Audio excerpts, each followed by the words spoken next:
à leur tête un avocat de 58 ans, Bill Donovan, qui va réécrire les règles de la guerre. Ces agents secrets vont bientôt affronter complot et trahison en Afrique du Nord, leur baptême du feu en quelque sorte. Ce sont ceux de l'OSS.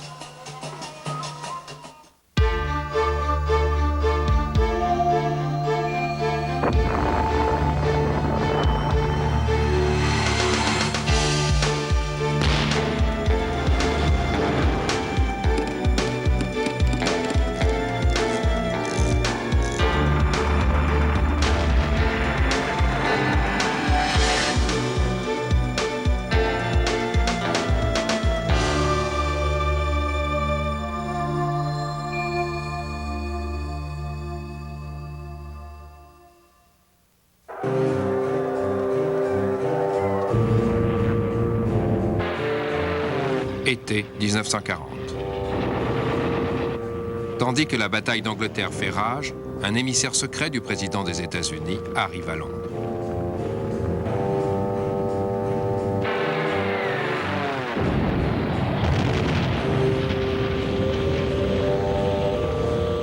En cette heure tragique où les Londoniens doivent se terrer dans les abris, celui-ci veut savoir: la Grande-Bretagne a-t-elle, oui ou non, une chance de survivre? Ou est-elle à tout jamais perdue? Sous les bombes nazies, Winston Churchill révèle alors à l'envoyé de Washington certains secrets vitaux de l'Angleterre. Il est mis au courant de toutes les opérations secrètes menées par les renseignements britanniques. On lui parle espionnage, sabotage, actions clandestines. Et il mesure soudain l'impérieuse nécessité d'inventer un nouveau mode de guerre. Le mystérieux émissaire repart, convaincu que l'Angleterre peut s'en sortir. De retour aux États-Unis, il plaide auprès du président. L'Angleterre a besoin de ravitaillement et l'Amérique d'espions, une agence secrète qui puisse faire la guerre selon ses propres règles.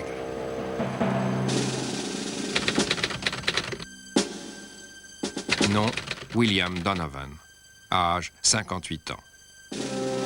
Surnommé aussi Wild Bill, pour avoir, pendant la Grande Guerre, mené ses soldats droit sur les mitrailleuses allemandes en leur hurlant « Qu'est-ce que vous croyez, que vous pourrez vivre éternellement ?»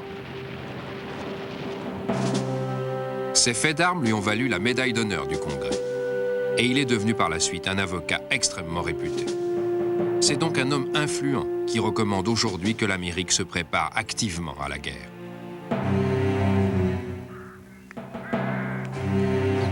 Donovan n'ignore rien de la brutalité des méthodes nazies.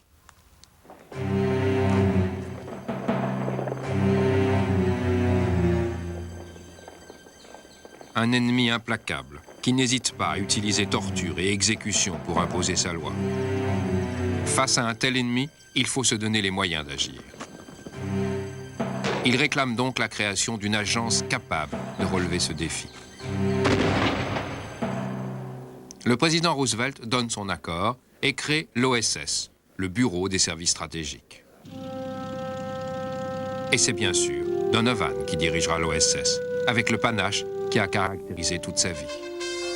Il recrute les meilleurs éléments de la promotion 41, dans les plus prestigieuses universités de la côte Est et les plus riches familles du pays. Mais aussi des perceurs de coffres-forts, des faussaires et même des gens du cirque. Bref, des hommes et des femmes d'horizons les plus divers.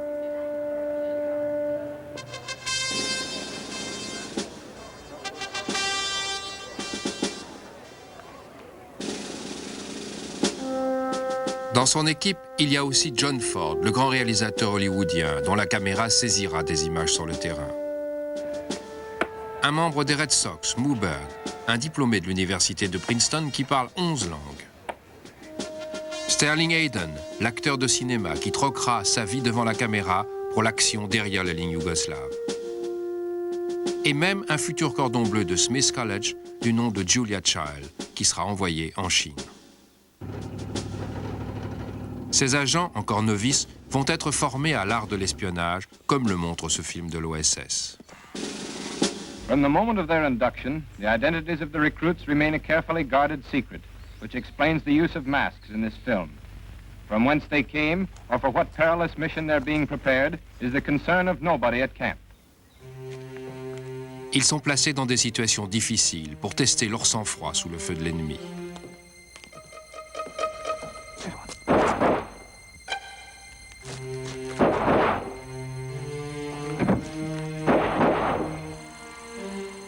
Ils apprennent à se servir de radios clandestines miniatures, spécialement conçues pour l'espionnage. À écrire des messages à l'encre sympathique.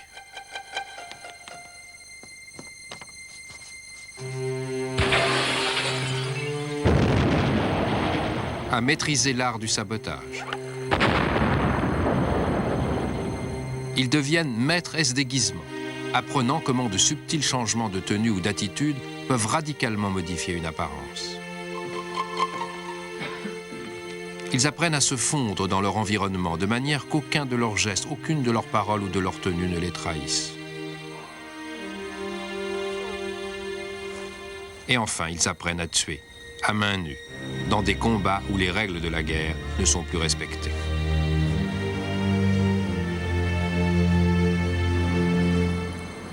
L'équipe de Donovan imagine des armes aussi pratiques qu'excentriques, qui vont du primitif au génial.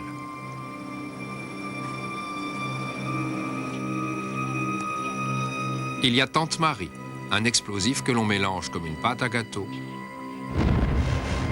et qui saute comme de la dynamite. La Belle au bois dormant, un sous-marin une place pour des opérations de sabotage. Un harnais de parachute pour récupérer les agents en territoire ennemi. Un pistolet ventouse capable de lancer une bombe et de détruire un tank à une distance de 250 mètres.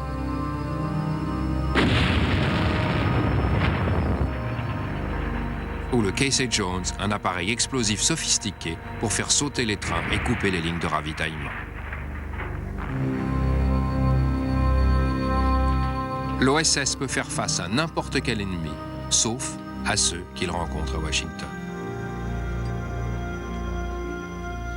Pour ses détracteurs, le sigle OSS signifie aussi sociable, aussi secret et pourquoi pas aussi stupide. L'ancêtre de la CIA est sans arrêt en butte aux obstructions et peaux de banane du FBI et des renseignements militaires qui le jalousent furieusement. Et lorsque l'Amérique entre en guerre, Donovan sait que ses recrues vont devoir faire leurs preuves au combat. Mais l'occasion se présentera plus tôt qu'il ne le croit, lors du premier débarquement allié de grande envergure en Afrique du Nord.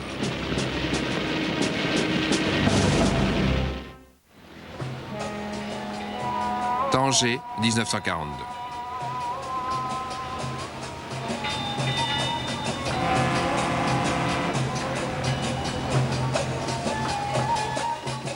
Situé sur le détroit de Gibraltar, à une cinquantaine de kilomètres de l'Espagne, Tanger est alors un port international essentiel par son importance stratégique.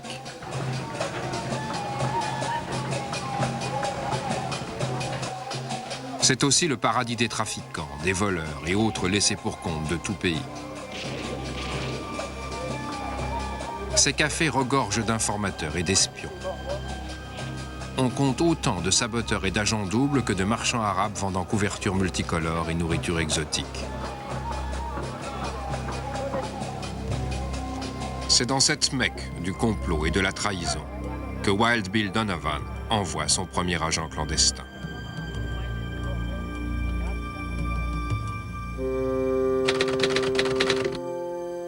Nom, colonel William Eddy, âge 45 ans. Héros de la Première Guerre mondiale. Né en Syrie de parents missionnaires, il a habité le Caire pendant longtemps et parle couramment l'arabe. Il a quitté son poste de président de l'université Hobart à New York par besoin d'action. Il connaît sur le bout des doigts les problèmes interethniques et politiques de l'Afrique du Nord. Sa couverture à Tanger, attachée à l'agriculture au consulat américain. Sa mission, monter une équipe de l'OSS chargée de rassembler des renseignements et de préparer le débarquement des Alliés en Afrique du Nord.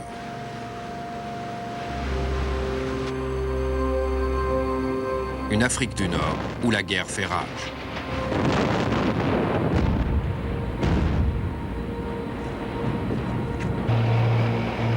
Le tristement célèbre Afrika Korps d'Hitler, sous le commandement du maréchal Rommel, est déjà dans le désert de Libye.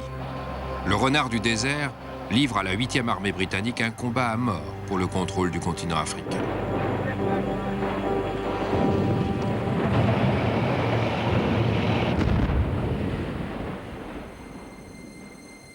Le nord de la France est entre les mains des nazis. Le sud, ainsi que les colonies, ont été provisoirement laissés au gouvernement de Vichy. Nous sommes alors à l'apogée de la collaboration et les nazis n'ont qu'à se louer de son attitude et parfois même de son zèle.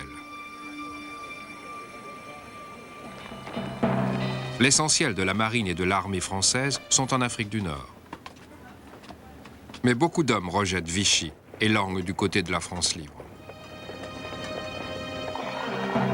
Le premier objectif de l'OSS va donc consister à enrôler les dissidents et à gagner la confiance des fières tribus du Rif par le biais de leur chef.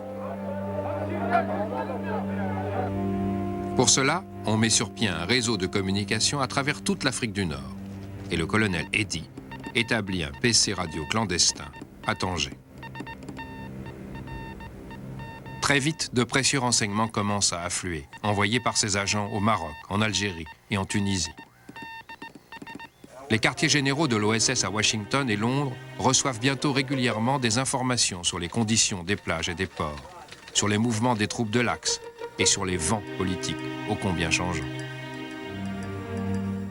Le colonel Eddy travaille avec la résistance, qui contribue à la préparation du débarquement, notamment en fournissant des renseignements et en organisant des opérations de sabotage. Les tribus marocaines, bien que généralement hostiles aux Occidentaux, représentent la force de résistance la plus puissante de la région. Et Donovan sait à quel point il a besoin d'elle. Il recrute donc Carlton Kuhn, anthropologue de Harvard, grand spécialiste des tribus marocaines, qu'il envoie à Tanger pour convaincre les populations du Rif de soutenir la cause des Alliés.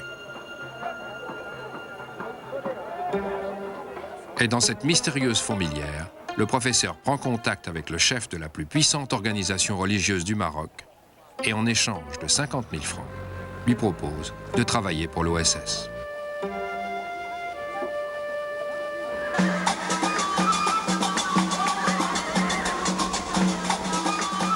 Kuhn dispose à présent de 10 000 cavaliers arabes, prêts à faciliter le débarquement allié.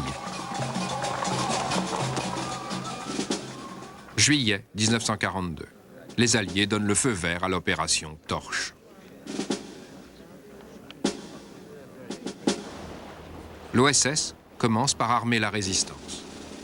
Carlton Kuhn fait des dizaines d'allers-retours entre Tanger et Gibraltar, sous l'œil méfiant des Allemands. Il utilise sa couverture de diplomate pour faire passer des armes aux résistants français et arabes. L'OSS fait également passer la frontière à un pilote maritime hors pair caché dans le coffre d'une voiture. C'est lui qui aidera la flotte alliée à se repérer le long des côtes d'Afrique du Nord.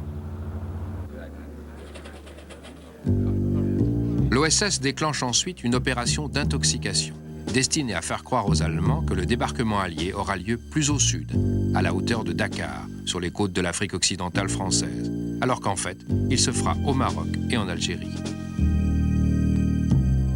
Donovan réunit ses agents et leur dit « Notre avenir tout entier dépend du dénouement de l'opération Torche et de l'exactitude de nos renseignements. »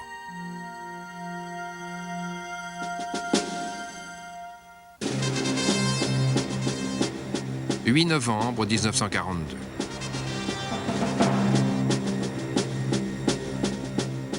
Destination, le Maroc et l'Algérie.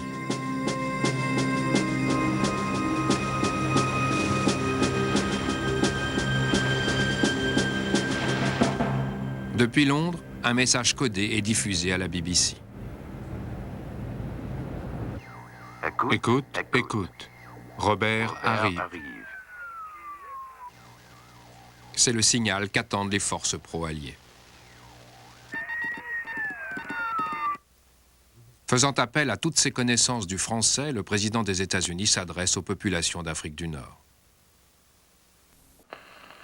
Rendez-vous Concorde, où vous pouvez, mes amis, et nous voulons revenir le jour glorieux quand la liberté et la paix régneront de nouveau dans le monde. Vive la France éternelle! Un discours suivi de l'hymne national des deux pays.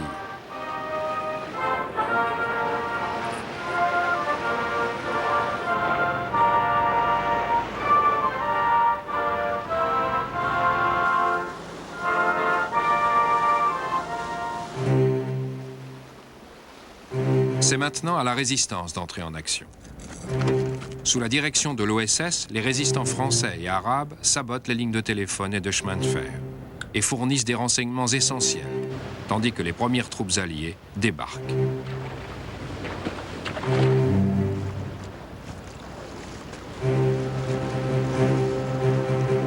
À Casablanca et Alger, les troupes françaises de Vichy n'opposent que peu de résistance, comme l'avait prévu l'OSS.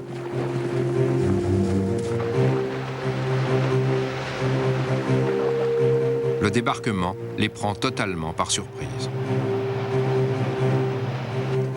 La ruse de l'OSS a merveilleusement fonctionné.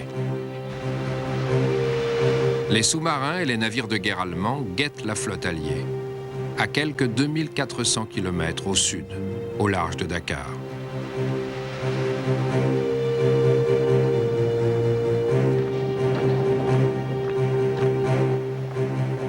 Les Alliés ont tôt fait d'établir une tête de pont. Et ils poussent vers l'est pour engager l'Africa Corps.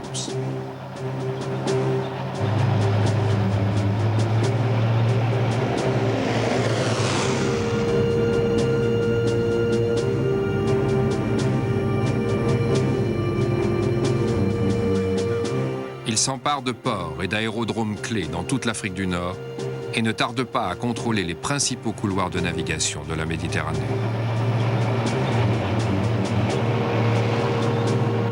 Pour Hitler, l'opération Torche tourne au pire des cauchemars. Rommel est obligé de diviser ses forces pour livrer une impossible bataille. Pris en étau entre les blindés de Montgomery à l'est et ceux de Patton à l'ouest. 6 mois après l'opération Torche, après d'interminables batailles dans le désert aride, le renard du désert est battu. L'orgueilleux Africa Corps doit se rendre. Dans les derniers jours du combat, 250 000 soldats de l'Axe se sont faits prisonniers.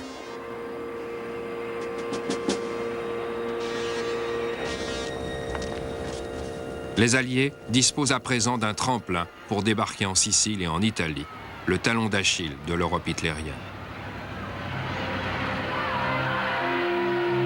L'OSS a puissamment contribué à la libération de l'Afrique du Nord, un tournant décisif dans la guerre contre l'Allemagne.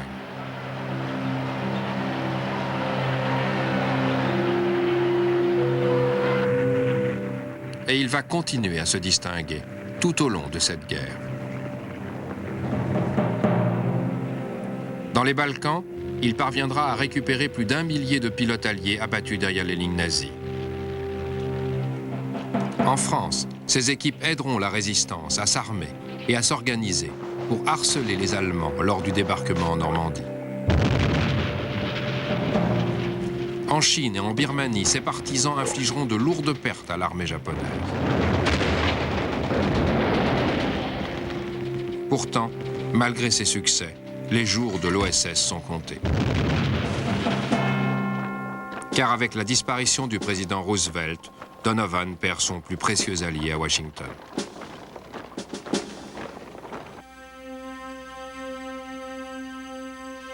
Le nouveau président, Harry Truman, qui voit en Donovan une menace politique, le décore, lui serre la main et dissout l'OSS. Donovan s'en va de bonne grâce, fier de ce qu'il a accompli. Et de fait, l'OSS compte parmi les unités les plus médaillées de la Deuxième Guerre mondiale. Bilan, 300 blessés, 143 morts, dont un grand nombre sans sépulture. Des héros anonymes qui ont travaillé en secret derrière les lignes ennemies.